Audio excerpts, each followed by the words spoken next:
और ये शहर, इस जगह का नाम जो है हेरा है, हेरा। और ये बहुत कदीमी, बहुत पुराना शहर है। और यहाँ के लिए जो वाक़या बयां किया जाता है, जो हम जिस यहाँ पे आए हैं, ये जो गुंबद नज़र आ रहे हैं यहाँ पे, इसके अंदर एक दरी ही बनी है और वहाँ इमाम हसन अलैहिस्सलाम के कदमों के निशान है दरी के अंदर। यहाँ से 30 किलोमीटर दूर सऊदीया है, सऊदी बॉर्डर है। यहाँ से 30 किलोमीटर दूर सऊदी बॉर्डर है। यहाँ हम लोग बिल्कुल बॉर्डरी एरिया पे बिल्कुल आ चुके हैं। यहाँ के लिए जो नकल किया जाता है कि इमाम हसन अलैहिस्सलाम जिस वक्त आप नजफ आ रहे थे या मदीने की तरफ जा रहे थे, ये जगह थी जहाँ पहले काफले वगैरह आके रुकते थे, लेकिन खत्म हो चुका था। यहाँ पे कोई कुछ ना था, एक सहरा था, बियाबान था। यहाँ चादर लगाई गई। मौला ने बड़ा नमाज ज़ोहर का टाइम हो चुका था, मौला ने पानी तलब किया वज़ू के लिए। तो कहा मौला इस जगह पानी कहाँ? तो उस वक्त इमाम हसन अलैहिस्सलाम ने यहाँ पर एक पानी का चश्मा जारी किया जो इसके पीछे है कि इंशाल्लाह अभी वो पानी के चश्मे पर चलेंगे। तो पानी के चश्मे की खासियत ये है कि लाइलाज बीमारियाँ जो हैं वो पानी पिया जाए, अगर यकीन है तो उससे शिफा मिलती है। ख़ास तौर से जैसा कि बहरहाल आप लोग ने यूट्यूब वगैरह पे क्लिपें देखी होंगी, जगह जगह सुना होगा कि कैंसर की बीमारी के लिए ख़ास तौर से ये पानी अगर पिया जाए, पिलाया जाए तो ज़रूर वो बीमारी बरतरफ हो जाती है।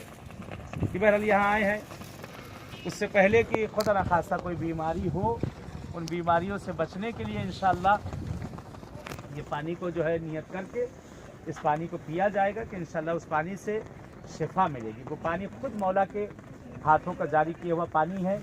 ये मौला ने इस जगह पर बहरहाल आका ने वज़ू फरमाया और वज़ू फरमाने के बाद फिर यह है कि मौला ने इस जगह पर आकर, जहाँ एक गुंबद बना हुआ है, यहाँ मौला ने आकर नमाज़ पढ़ी है, नमाज ज़ोहर यहाँ पर अदा की है।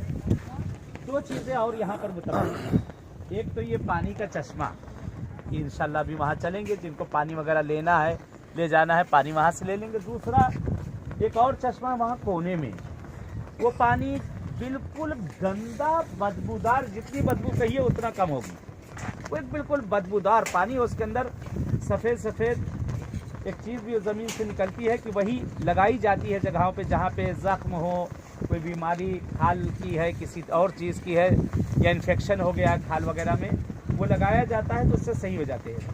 कि वो पानी वहाँ पे वो ज़मीन से गोदास बोलते हैं, पोटेशियम, ये सब चीज़ें जो ज़मीन से कुदरती निकलती है। ईरान के अंदर भी ऐसा एक चश्मा है कि ज़मीन से ये चीज़ निकल के बाहर आती है कि वो बदबू बहुत है, लेकिन वो जब पानी वहाँ लगाएंगे बस उतनी दूर तक रहेगी, वहाँ से आप हटेंगे बदबू गायब हो जाएगी।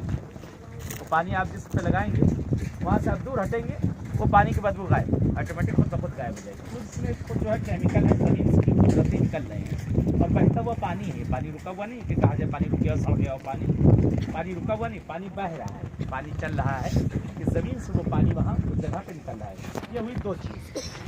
तीसरी चीज़ वो सामने देखें, ये टीला, ये जो टीला जहाँ हरे परचम ये सब लगे हुए हैं, मौला ने जिस वक्त चाय पी उस वक्त कहवा पिया जाता था, कहवा, जिसे कहवा बोला जाता है, कॉफ़ी की तरह।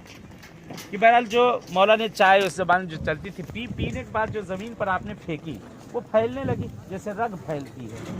फैलते फैलते पूरा टीला बन गया। वो पूरा चाय जहाँ से खोदेंगे चाय निकलेगी, चाय का टीला। चाय का खेत तो देखा होगा, लेकिन ये चाय का टीला है। जहाँ से आप खोदेंगे वहाँ से काली कहवा निकलेगी, उस जगह से मिट्टी काली कहवा। कि वो जो है असल कहवा जो है वो किस लिए है? वो जिसमें दर्द वगैरह हो, किसी तरह के दाग धब्बे हो जिसमें, उसको लगा के और उसके बाद कुछ 1-8 घंटे उसको छोड़ दीजिए, फिर उसके बाद नहा लीजिए। तो वो चीज़ इंशाल्लाह उससे जो है बरतरफ हो जाएगी, दर्द वगैरह वो सब चीज़ें उससे बरतरफ हो जाएगी। वो वहाँ से इंशाल्लाह भी पहले यहाँ से चलेंगे हम लोग, चल के यहाँ से पहला काम पानी, ये वाला पहले आपको पानी पिलाते हैं, फिर पानी लगाते हैं, फिर उसके बाद आप कल को ज़्यारत पढ़ाते हैं, ज़्यारत पढ़ा के फिर मट्टी उठा के निकल जाते हैं। चलें।